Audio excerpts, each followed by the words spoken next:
Hey guys, Quag and Quasar here, back again with another Battlefront 2 video. This is a very exciting video because I'm playing as Finn for the first time. The Last Jedi DLC just came out. I just got finished recording sort of a guide review type video for Captain Phasma. I'm going to do the exact same thing with Finn.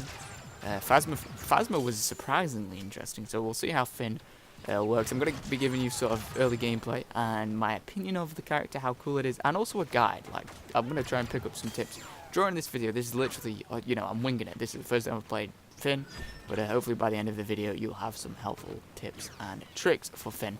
Now, first and foremost, we'll take a look at his abilities. Now, on the left bumper, or L1, you've got Deadeye. Finn targets one enemy in front of him with his EL16 and make sure every blaster shot hits. So basically, you just zone in on one enemy. This will be very useful for killing sort of death troopers or any enemy that's got higher health, so a hero or a jetpack trooper or an enforcer class like a death trooper or a flame trooper, for example. This basically just locks his aim into one hero or one target. It makes it very good for it. Making sure every bullet hits that target. Don't use it on normal troopers, I don't think, unless you've only got one trooper in front of you. It's kind of a waste. Maybe a heavy class, because heavy class have like 250 health, don't they? But these are going to be very good for taking out enforcer and jetpack classes, so jet troopers, like I said, flame troopers and heroes. Very good. Don't know how that's going to act towards enemy villains that are blocking with a lightsaber, though. Maybe don't use that against villains that are using a lightsaber and blocking, because I'm guessing all those shots will be bounced back at you, and I'm guessing there's going to be a lot of them. There's going to be a lot of bullets because it's an ability. Now, on LB and RB, or L1 and R1, if you're on PS4, you've got Big Deal, which is kind of like a quote, something he says in the film. So I like that they've put kind of like a reference in. As a hero of the Resistance, Finn inspires nearby allies, supplying them with extra health, damage reduction, no weapon cooldown, and fast ability recharge. So basically Yoda's ability, I don't know, let's just find out if it gives you oh yeah, it does increase your health as well, which is useful. Basically the same as Yoda's ability, but it's a little bit different because it gives, not only does it give them extra health, it also reduces their damage, which is, that's a double whammy. Gives them a short no weapon cooldown period, which means you can just spray off as many bullets as you want, or allies around you can spray off as many bullets as they want to, and they're not going to need to cool the weapon. And also fast ability recharge, making Finn, already I can tell that Finn's going to be a big hit in Galactic Assault, because obviously you're playing with 19 other people on your team. Well, there's going to be 19 other people on your team in a full match of Galactic Assault. So if you stand near a bunch of them, say you're all camping an objective or an uplink or whatever, you can really make literally all of your team, or the vast majority of your team, massively more powerful and effective. And say if some enemies, stormtroopers or whatever, turn up, or droids, whatever, turn up on that objective, they've just got normal health, normal, weapon cooldown times, normal damage reduction, and you've got 10 guys around you. You'll all have extra health, like 200 extra health. I'll find out exactly how much extra health you get in a second. They've got extra health, extra damage reduction, no weapon cooldown, and faster ability recharge. You're going to make all those guys around you incredibly hard to kill and a lot more effective. So it's also going to net you a ton of assist points as well, because a lot of those guys are going to go off and get some kills on their own, and you will receive like a extra score, extra battle points for that, because you've assisted in that kill, which is very cool. And on RB, or R1, if you play in PlayStation 4, you've got Undercover Team. Equipping Equipping his trusty GLIE 44, Finn leads his allies behind enemy lines, granting increased sprint speed, cover from enemy radars, and awareness of enemy locations. So let me just give that a go now. We'll find out what it does. Okay, so that's basically, if you imagine infiltration, if you know infiltration in the specialist class, it's essentially infiltration, but it affects people around you as well. It's going to give allies around you in your radius. It doesn't actually show you how big the radius is for this, though. Oh yeah, no, there it does. So we've got the two lines there. That's demonstrating, the radius of Finn's Big Deal and Undercover Team abilities. But basically, Undercover Team is going to increase sprint speed for you and people around you, cover you and allies around you completely from enemy radars and the map, obviously. And it also marks all the enemies on your map around you, for you and your team. So already I can tell that Finn is definitely a very team-based and team-focused character, which again, it's surprising. They've actually made Finn a lot of fun to play as. I thought Finn and Phasma, but to a lesser extent, were just going to be boring because they weren't Jedi, they weren't Sith, they weren't Force users, so it was like, god damn it, why the hell is Grievous? But honestly, they're pretty damn surprisingly fun. And this guy, let's activate some of the powers here.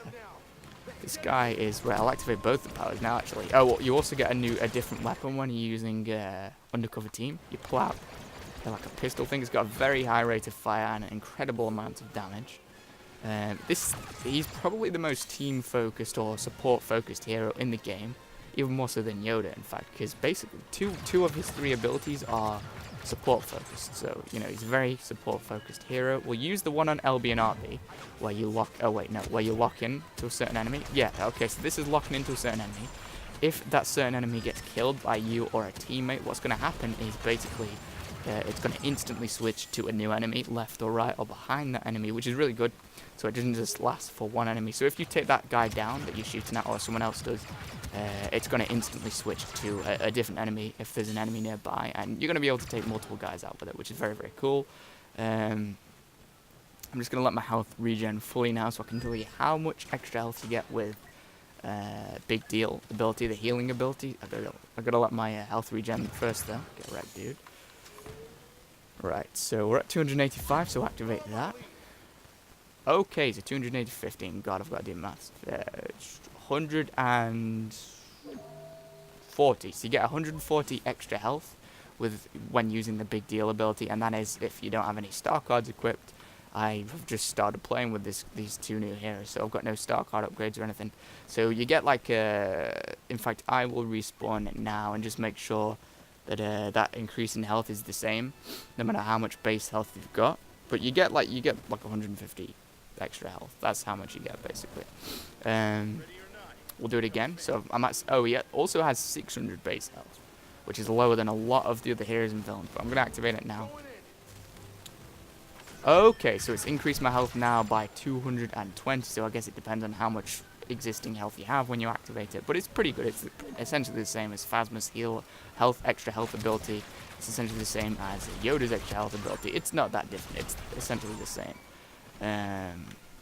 But yeah, very useful. It's obviously going to be incredibly useful. Like I said, he's really going to be like a very team-focused hero. In Heroes vs. Villains, he's going to be super useful. Obviously, because he's going to be able to buff all the enemies around him, or all the allies around him with obviously Big Deal. It's going to be very, very useful. Probably not so... With Big Deal, you get extra health damage reduction, but with the weapon cooldown, weapon cooldown isn't going to be that big of a deal, because most of his allies in Heroes vs. Villains are going to be using lightsabers, so they won't have a weapon cooldown. Which suggests that Finn's probably going to have more of a place in Galactic Assault than Heroes vs. Villains. However, he will still be effective in Heroes vs. Villains, because, I mean, he can give extra health to himself, extra damage reduction to himself, and obviously both of those to his allies as well. And faster ability recharge, incredibly useful for anyone, whether it's a normal trooper or a hero around you. Very, very useful. Now, the Jedi, like I said, Jedi is probably going to be a little bit more effective in Heroes vs. Villains than Galactic Assault, just because generally you're not really going to have that much difficulty in taking down a normal trooper, you know, like a heavy class or an assault class in Galactic Assault. What you're really going to have trouble with is taking down Vader, or, you know, making sure every single one of your shots hit. Darth Maul, for example. Darth Maul's a very good example, because if the guy who's playing as Darth Maul knows what he's doing, he's going to stay as mobile and active and agile as possible, making him a very hard target. So Deadeye is going to be really good for making sure that all of your shots hit Maul. So he's kind of got, I mean, Deadeye on the left is obviously more suited for Heroes vs. Villains. Big Deal in the middle, more suited for Galactic Assault.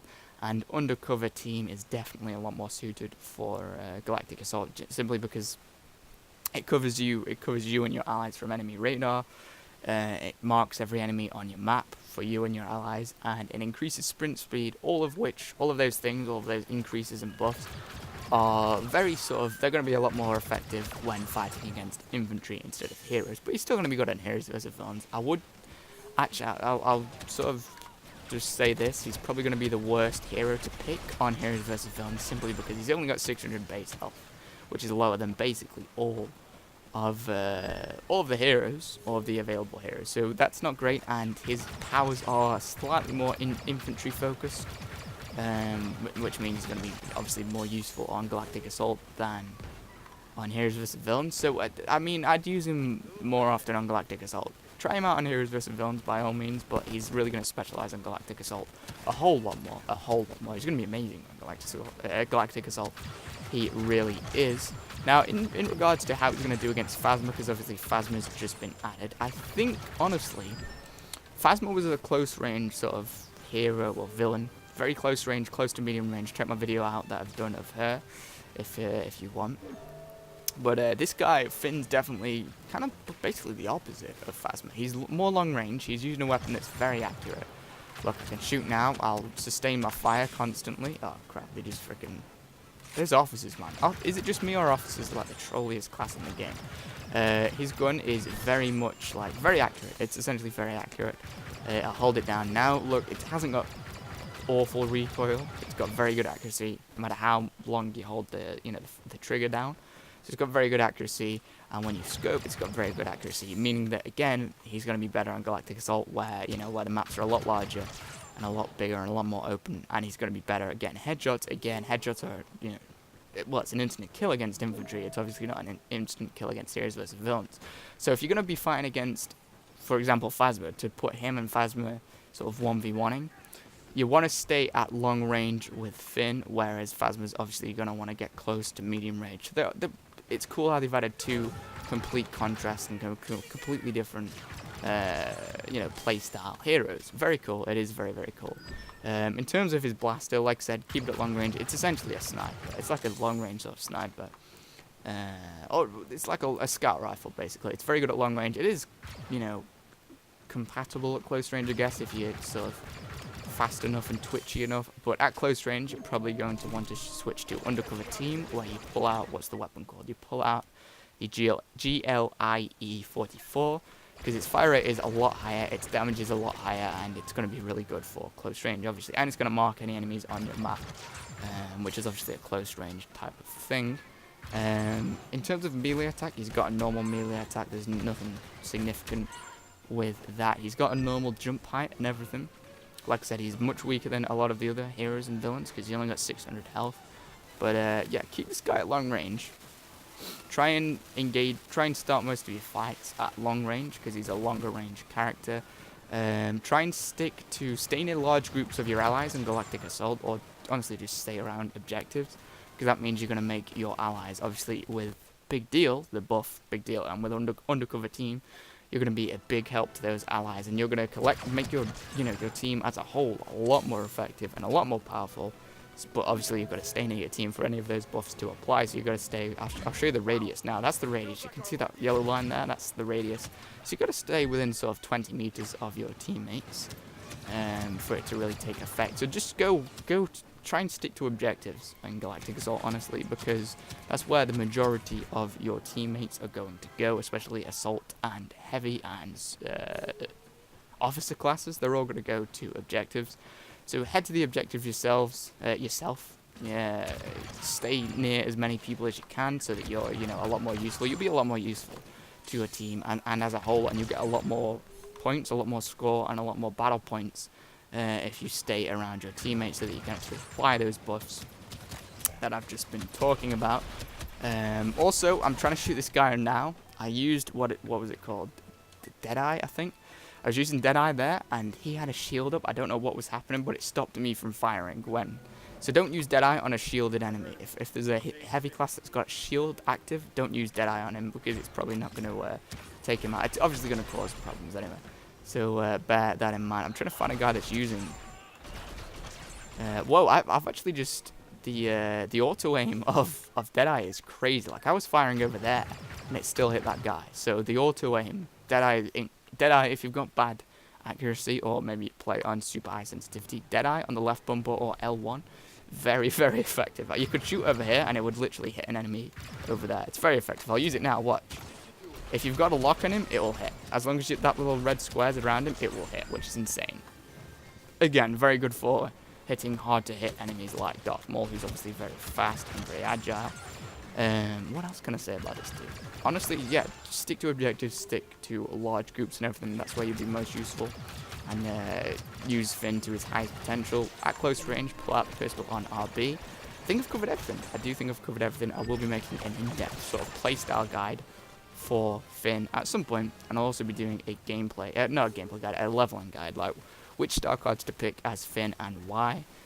So look out for both of those. They'll probably come in the coming, they'll probably be uploaded in the coming sort of week or so. So definitely stick around my channel if you want to see them. Anyway, that's going to do it for this video. Very cool extra new heroes so far. Very cool. The Last Jedi DLC is awesome so far. If you enjoyed this video or found it helpful at all, definitely leave a like. It would really help me out and I'd really appreciate it. If you want to see any more of my videos, definitely stick around and subscribe. Anyway, thank you guys so much for watching and I'll see you all in the next video.